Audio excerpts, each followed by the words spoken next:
Josep Borrell plantea en El País un conjunto de líneas críticas sobre lo que hoy significa una defensa europea más integrada.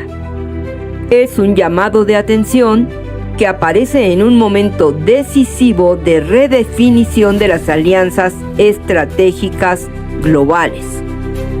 El discurso público se ha concentrado en resaltar la amenaza evidente que representan las constantes violaciones de Rusia al espacio aéreo de países miembros de la OTAN y, por supuesto, la invasión de Ucrania. También se encienden las alarmas por su intromisión en procesos electorales internos y su empeño en desacreditar instituciones y organismos internacionales de Occidente. Sin embargo, ha quedado en segundo plano el riesgo que supone Estados Unidos, ya sea en el terreno de las presiones arancelarias o en su intermediación en la guerra de Ucrania, además de la presión que ejerce sobre Europa para incrementar el gasto militar. Borrell afirma que Europa no puede aspirar a ser un actor global si permanece como un protectorado, que espera a que otros decidan por ella. Son dos afirmaciones contundentes. La primera reconoce que Europa cumple hoy un papel no estratégico en el entorno global, una crítica fuerte que proviene de la voz autorizada del alto representante de la Unión Europea para Asuntos Exteriores y Política de Seguridad. La segunda advierte de la subordinación de Europa a los intereses de aliados externos. No lo menciona de forma explícita, pero cuando habla de un gobierno condicional e impredecible, alude claramente a Estados Unidos, un riesgo de dependencia que acelera la urgencia de mayor integración y autonomía. Su discurso es un llamado a cerrar filas y a definir el rumbo de Europa, no solo como miembros de la OTAN, sino como unión capaz de velar por su propia seguridad y viabilidad. Los plazos se acortan, las amenazas crecen y Borrell habla a todos los europeos, más allá de las diferencias nacionales. Ya sé bien, los tiempos actuales no están para decisiones burocráticas mediadas por compromisos con Rusia o con Estados Unidos. Borrell pone el dedo en la llaga al señalar que la fragmentación de intereses socava la eficacia militar. Él defiende avanzar hacia una defensa común integrada. ¿Qué significa? Coordinación política, industria de defensa unificada, eliminación de duplicidades. Para decirlo pronto, cohesión militar. No basta con que Europa aumente su gasto en defensa, aunque en los medios ese aumento se presenta como una concesión a Washington, también responde a un interés propio que se gestó desde el año 2022, en el contexto de la invasión rusa, y que busca blindar a Europa frente a cualquier forma de intervención, no solo de Rusia. Borrell afirma que la OTAN sigue siendo esencial para la defensa colectiva europea, pero que la autonomía estratégica debe complementarla, no sustituirla.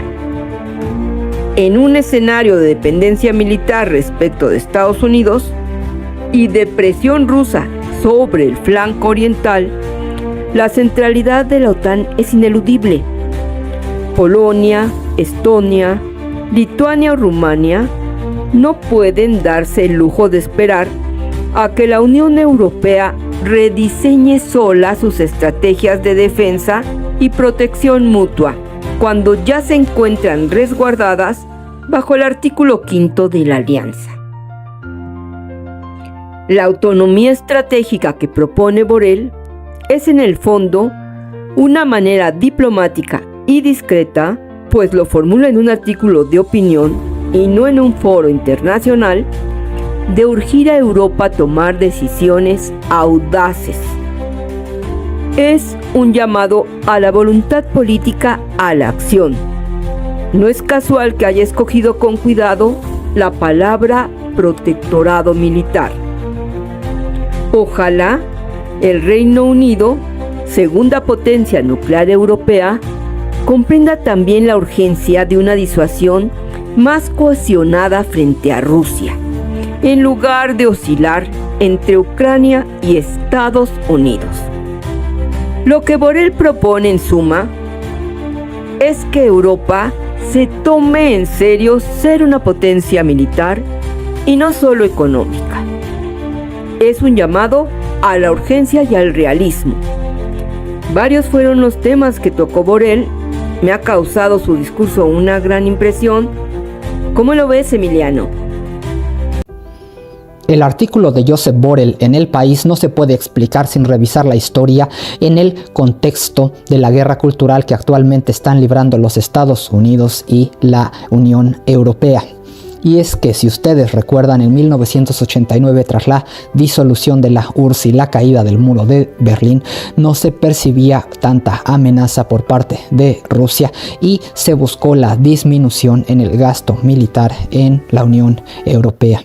Esto realmente tenía mucho sentido. Se buscaba disminuir las tensiones. Igualmente es sabido todos los riesgos que implican las armas nucleares, y también muchas de las potencias nucleares estaban tratando de disminuir su arsenal, tratando de fomentar la paz. Y ahora actualmente es muy fácil, dado que sabemos cómo se dieron los acontecimientos, juzgar las decisiones del pasado a pesar de que siempre tuvieron cierto sentido. Incluso realmente tras la crisis del 2008 era de esperarse que uno de los rubros que se recortara para tratar de generar mayor sustento económico para las familias daba mucho sentido que se recortara entonces el gasto militar. Y también muchas veces se les olvida a los partidarios de Donald Trump, pero los Estados Unidos no solamente por altruismo buscaban generar un paraguas militar en la Unión Europea, sino que esto lo hacían de acuerdo con sus intereses, también sus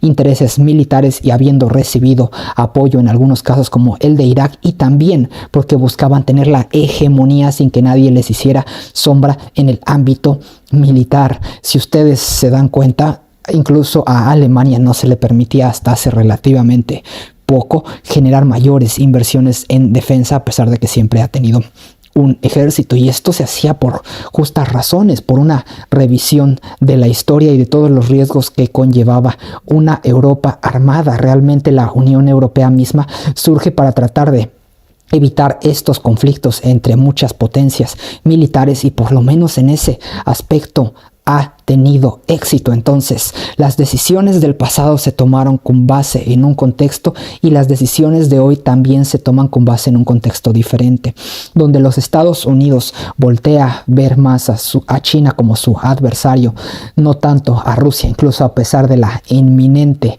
agresividad de este actor. Y nuevamente, por supuesto, los europeos se dan cuenta de esta amenaza y empiezan poco a poco, quizá demasiado lento, a reindustrializar en términos militares. Alemania empieza a quitar algunas de las barreras que implicaba, así como los otros países a impulsar su gasto militar, por supuesto también con todas las complicaciones que esto implica en lo correspondiente a el endeudamiento o a no utilizar este dinero para otros sectores.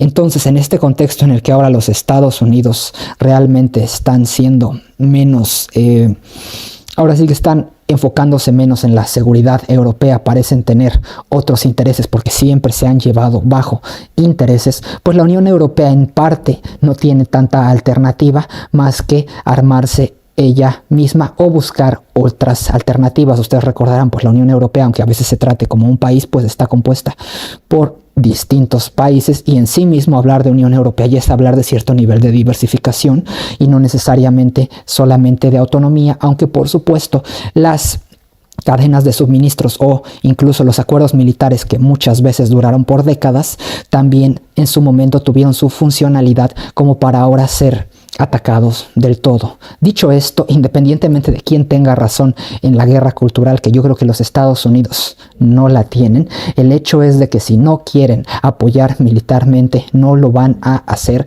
y es Europa quien tiene que tomar las riendas en el asunto. Es una cuestión simplemente de realismo político, en donde también el poder blando de los Estados Unidos está buscando influenciar al mismo tiempo que el de Rusia a gobiernos de derecha en la Unión Europea rumbo al divisionismo, porque saben muy bien que una Europa más unida pudiese ser muchísimo más fuerte a la hora de enfrentarse a sus adversarios y también incluso a veces a sus amigos en guerras culturales y arancelarias.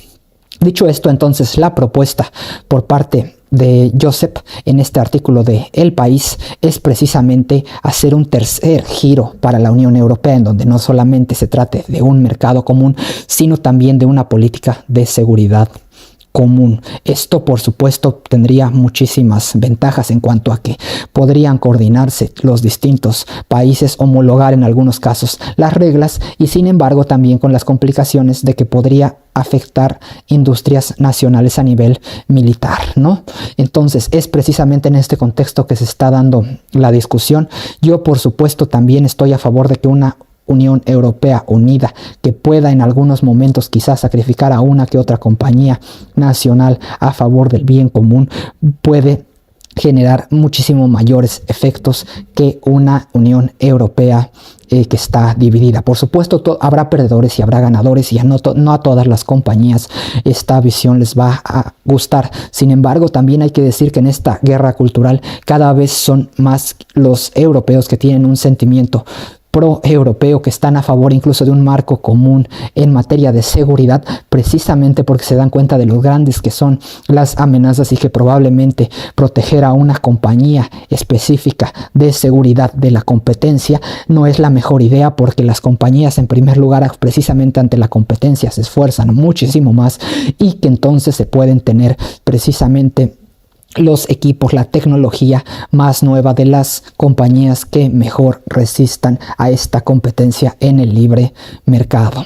Entonces, ahí es donde está situado el debate. Estas son las complejísimas decisiones que se están tomando ahora en Europa. Yo creo que lento pero seguro sí se están generando mayores alianzas. Por supuesto, el Reino Unido, dado que no forma parte de la Unión Europea, ahora que se ve amenazada también en cierta medida su seguridad, mucho se arrepiente de no formar parte de esta organización. Entonces es muy probable que lo que pareciera ser una búsqueda de generar divisiones en la Unión Europea termine más bien en una Unión Europea más fuerte, que despierte en los distintos aspectos que implica el poder, tanto el económico como el militar, y también el poder blando, en un contexto en el que lamentablemente estos poderes son necesarios.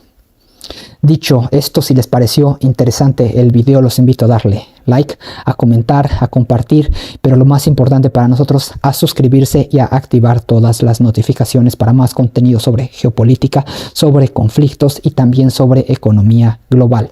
Yo soy Emiliano Levario Sad. Hasta la próxima.